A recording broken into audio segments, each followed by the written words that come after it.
may third eye, sabi niya na parang when she turns 14, baka kunin, mga ganon.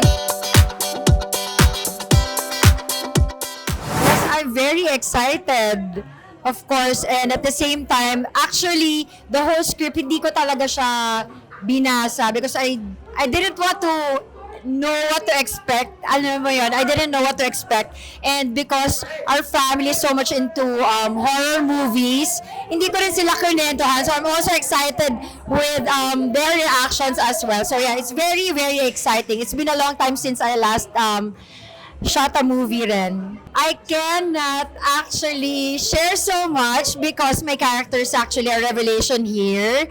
So, yun. Spooky moment siguro later na lang or when they watch the movie, that's when they'll know. Actually, every family member meron itong red band, red bracelet. It's a symbol of siguro yung family namin, the love that we have for each other. Also, for me naman, because medyo lapitin kami ng mga mahilig kami sa lapitin kami ng mga paranormal activities. So, for me, ito rin yung meaning nun. Kumbaga, di ba, they say na if you wear something red, hindi ka nalalapitan.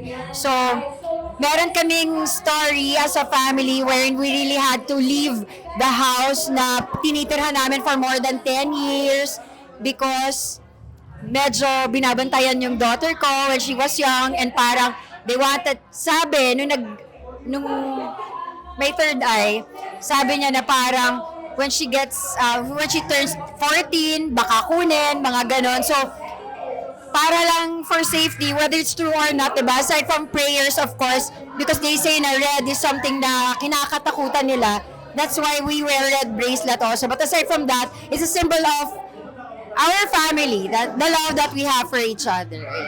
Guys, mga kapuso, showing na po ang Huwag Kang Titingin. Sana po ay panoorin nyo. Syempre, bihira tayo makapanood ng mga horror na ganito. Di ba usually parang once a year and then it's a good time na hindi pa MMFF meron na tayong magandang horror movie na pwedeng panoorin. So, syempre po nandiyan ang mga super famous na mga bagets from GMA and also ABS-CBN. Ang ganda rin tingnan that they're working together, di ba? That we coexist. So, yun. Sana po panoorin nyo. Napakagandang pelikula, nakakatakot.